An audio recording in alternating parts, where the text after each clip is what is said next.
In diesem Video beschäftigen wir uns mit Sprachvergleichen im Unterricht. Sie sind Bestandteil vieler Kernlehrpläne, aber oft schrecken Lehrerinnen und Lehrer davor zurück, weil sie viele verschiedene Sprachen in ihren Klassen vertreten haben und nur wenige davon selbst sprechen. Deshalb zeigen wir in diesem Video, wie man sie sinnvoll im Unterricht einsetzen kann. Was genau sind Sprachvergleiche? Ganz grundsätzlich versteht man darunter die Gegenüberstellung von zwei und mehr Sprachen oder von unterschiedlichen Varietäten der gleichen Sprache, wie zum Beispiel Dialekten. Im Unterricht kann man Sprachvergleiche als Vermittlungsprinzip und Lernstrategie einsetzen, sodass den Lernenden strukturelle, systemhafte Eigenschaften von Sprachen bewusst werden. Wir schauen uns nun 3 Ansätze an, wie das gelingen kann. Ein sehr freier und häufig genutzter Ansatz besteht darin, die Schülerinnen und Schüler zu offenen Vergleichen anzuregen. Hierbei bittet die Lehrkraft zum Beispiel um Übersetzung von Wörtern, Phrasen oder Sätzen in die Sprachen der Lernenden oder sie erfragt die Realisierung bestimmter sprachlicher Funktionen in diesen Sprachen und bittet um entsprechende Beispiele. Die Lehrperson spricht dabei entweder gezielt einzelne Lernende auf ihre Sprachen an oder sammelt Realisierungsmöglichkeiten verschiedener Sprachen im Plenum. Der große Vorteil dieses offenen Ansatzes besteht darin, dass die Lehrperson für diese Form des Einbezugs der Sprachen ihrer Lernenden selbst keinerlei Vorwissen in den verschiedenen Sprachen benötigt. Der zweite Ansatz sind gelenkte Vergleiche.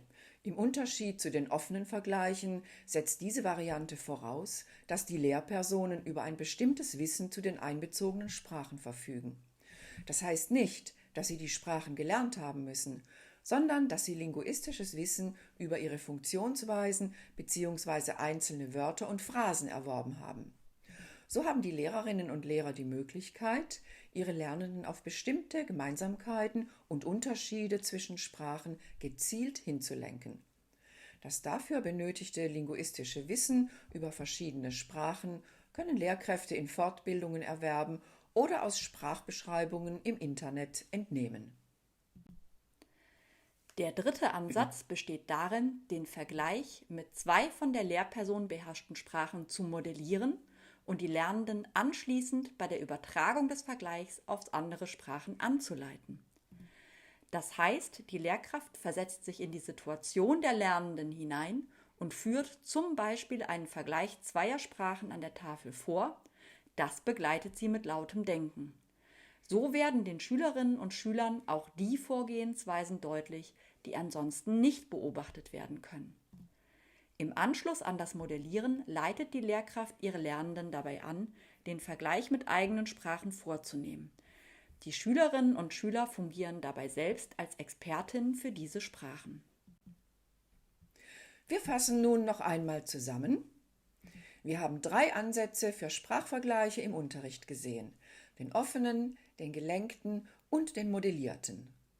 Bei allen 3 Ansätzen muss die Lehrperson die einbezogenen Sprachen nicht selbst sprechen können, sondern es wird die Expertise der Schülerinnen und Schüler genutzt. Vielen Dank fürs Anschauen unseres Videos und viel Freude mit den weiteren Videos auf unserem Kanal.